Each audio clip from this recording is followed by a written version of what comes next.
Halo semua, salam sejahtera Malaysia. Selamat datang ke channel Fels Lifestyle.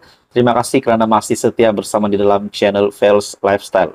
Setelah kita digemparkan dengan kenyataan Presiden PAS sendiri, setelah kita digemparkan dengan kabar angin bahwa terdapat cakap-cakap PAS mungkin akan menyertai kerajaan. Nah, ini menjadi satu spekulasi besar yang pasti mengejutkan ramai dan juga bagi saya pasti memeningkan ramai orang.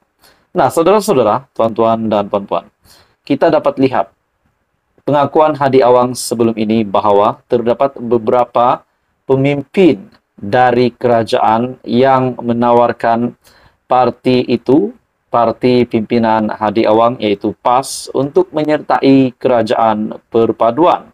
Pengakuan Hadi. Nah, persoalannya saudara-saudara, kita dapat lihat PAS adalah parti yang mempunyai kerusi terbanyak di dalam semasa PRU 15 yang lepas. Jadi persoalannya, kalau PAS nak menyertai kerajaan perpaduan, sudah semestinya mereka mahu status ataupun jawatan yang tinggi di dalam kerajaan. Mungkin paling minimum pun adalah timbalan Perdana Menteri dari PAS. Persoalannya, kalau ini benar berlaku, apa pula akan jadi kepada Muhyiddin? Bagaimana pula dengan Perikatan Nasional? Adakah akan bubar? Adakah Muhyiddin akan meletakkan jawatan? Dan bagaimana pula status timbalan Perdana Menteri hari ini, yaitu Ahmad Zahid Hamidi dan juga Fadilah Yusof. Nah, ini menjadi memeningkan memeningkan ramai orang kalau benar-benar PAS tiba-tiba menyertai kerajaan perpaduan. Nah, akhirnya Zahid Hamidi membuat satu kenyataan yang menggemparkan PAS sendiri. Adakah memang benar pemimpin kerajaan yang memanggil Hadi Awang, menawarkan Hadi Awang untuk menyertai kerajaan itu memang benar-benar ada ataupun hanya dibuat-buat? Nah, itu pun menjadi persoalan juga. Kenyataan Zahid yang memeningkan kepala ramai orang yang pasti mengejutkan, PAS jangan nak perasan, berangan sertai kerajaan perpaduan, kata Zahid Hamidi. Wow, bagi saya ini satu kenyataan yang pedas untuk diterima Tan Sri Abdul Hadi Awang sendiri. Kenyataan timbalan Perdana Menteri satu yaitu Ahmad Zahid berkata PAS jangan nak perasan. Jangan nak perasan, kononnya ada orang tawarkan sertai kerajaan perpaduan, kata Datuk Seri Ahmad Zahid Hamidi kepada Tan Sri Abdul Hadi Awang.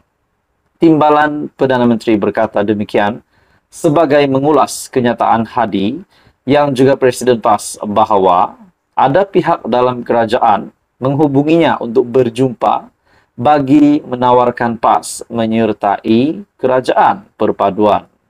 Ahmad Zahid yang juga Presiden UMNO berkata, seeloknya PAS terus bersatu dan sekutu lain dalam Perikatan Nasional. Saya rasa eloklah mereka PAS terus berkawan dengan bersatu menurut timbalan Perdana Menteri. Jangan perasan ada sesiapa nak tawarkan Hadi, katanya kepada pemberita. Ahmad Zahid yang juga pengerusi Barisan Nasional turut menolak dakwaan Abdul Hadi itu. Dakwaan PAS ditawar sertai kerajaan di luar pengetahuan timbalan Perdana Menteri. Jadi persoalannya, kalau Zahid Hamidi sendiri pun tidak tahu tentang tawaran itu, bagaimana pula dengan pemimpin-pemimpin yang lain? Nah, adakah itu hanyalah merekaan semata-mata untuk menimbulkan, menambah pening kepala ramai orang penyokong PAS sendiri dan penyokong kerajaan perpaduan? Dan spekulasi pun dibuat kalau PAS memasuki kerajaan perpaduan, bagaimana pula status timbalan Perdana Menteri? Ataupun status Perdana Menteri sendiri dan juga status Perikatan Nasional, kepimpinan Perikatan Nasional. Hadi yang mendakwa tawaran itu muncul kerana PH, khususnya PKR, menyedari kedudukan tidak kukuh. Apatah lagi jumlah kerusi Melayu parti berkenaan tidak sebanyak PAS. Jadi bagi saya, tuan-tuan dan puan-puan semua, kerajaan yang ada hari ini cukup kukuh dan cukup baik. Jadi itu menjadi persoalan ramailah kalau tiba-tiba benar PAS masuk kerajaan. Jadi saudara-saudara, apa komen Anda? Teruskan bersama di dalam channel ini untuk info yang seterusnya. Jangan lupa tekan butang like, share, dan subscribe. Info padu, info hangat disediakan di dalam channel ini. Salam sejahtera Malaysia, selamat datang ke channel Fels Lifestyle.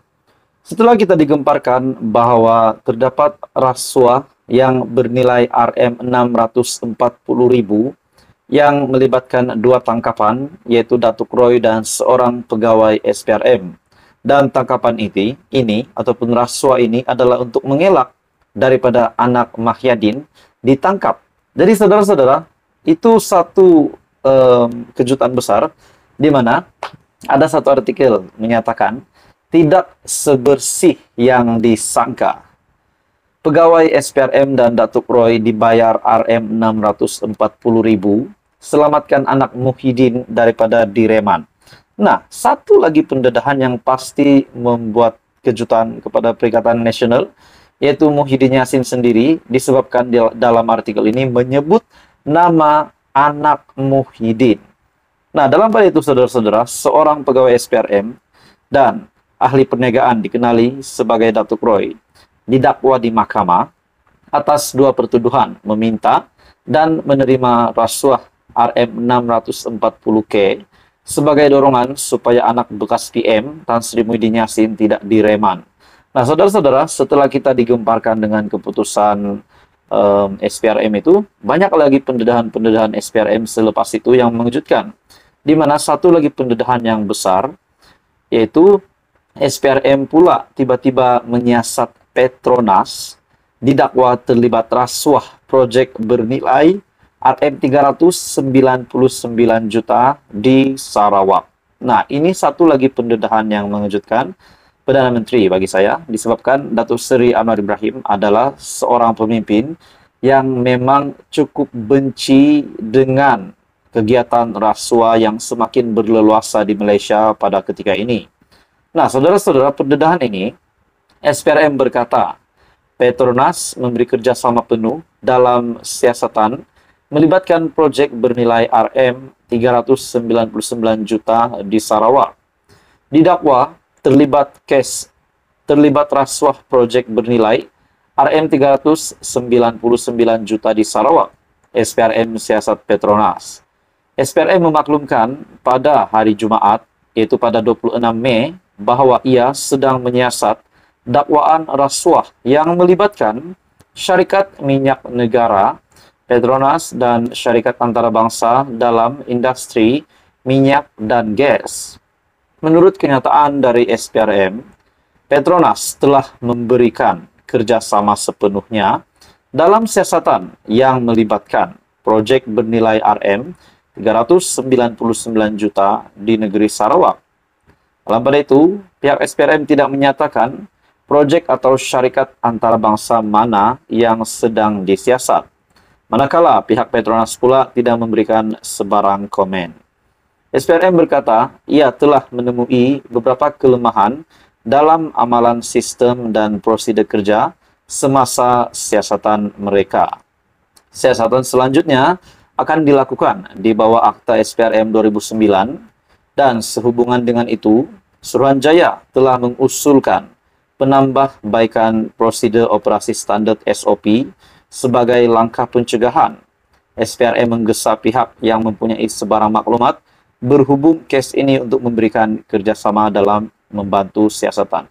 Nah, bagi saya ini satu lagi pendedahan yang pasti mengejutkan ramai berkaitan dengan rasuah proyek bernilai Rm399 juta di Sarawak. Jadi saudara-saudara, apa komen Anda? Teruskan bersama dia dalam channel ini untuk info yang seterusnya. Jangan lupa tekan butang like, share, dan subscribe. Info padu, info hangat disediakan di dalam channel ini.